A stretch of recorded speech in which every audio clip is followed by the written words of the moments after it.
happy first and foremost for anyone in my electorate that wants to come and talk to me about any issues, and I had somebody in this morning about it, to come in and talk to me.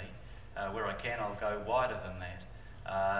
But what I've got to say, and it really goes back to Bob's interjection beforehand, you're telling me, Mary, that you don't believe that it's working.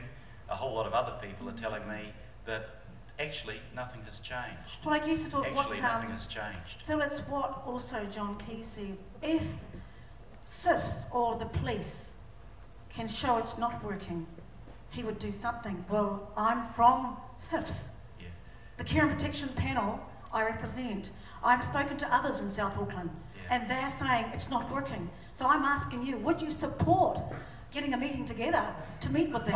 Look, I'm happy to hear any evidence that people want to bring to me that it's not working. But what I'm saying to you, Mary, and I'm saying it in good faith, is that others are telling me that there is no problem with this legislation, that it is not leading to criminal prosecutions of good parents. I think the actual problem is a much more fundamental problem than that, and it arises out of the Nia Glassie case. You know, when I hear screams coming from the kid next door, do I simply assume that that child is throwing a tantrum and ignore it? Or do I run the risk that I might deeply embarrass myself by thinking maybe the child is being abused and I should report it?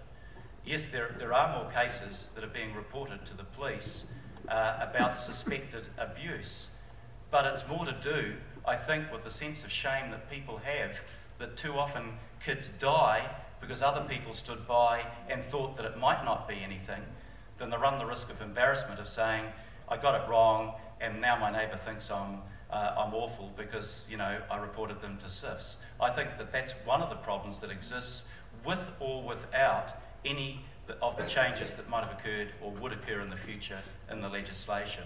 I guess my judgment is that maybe we should be encouraging people to err on the side of caution on that to try to prevent real abuse, but it will mean that sometimes parents will feel affronted because somebody thinks they were abusing their child when their child was simply throwing a tantrum.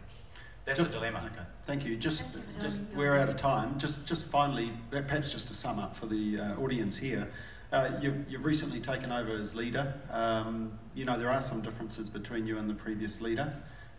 You know, you've raised children, for example. You've been well educated at a great high school. You're a Catholic, so you're aware of some of those issues.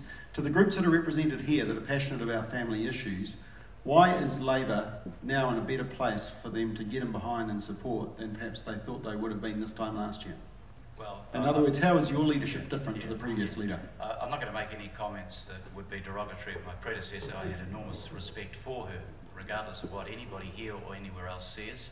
I think she was a committed woman that did her very best for New Zealand and left it a better place than she found it. Are there differences?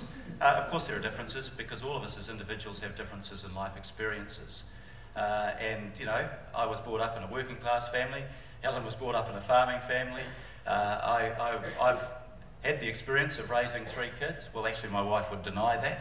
She said I was there sometimes, and she raised the 3 kids, and she's probably closer to the truth. I have probably different views in some areas, but what I'm saying, and what I said at the conference, was that, you know, it wasn't a bad government that got elected 3 times and re-elected twice. We did some things that I'm proud of. Working for families in this audience should be something that everybody applauded, lifting 130,000 kids out of poverty. Did we get things wrong at times? Did we look like we were distracted by sideshows? Of course we did. That's why we lost. Okay, thank you very much. Phil Goff, will you please acknowledge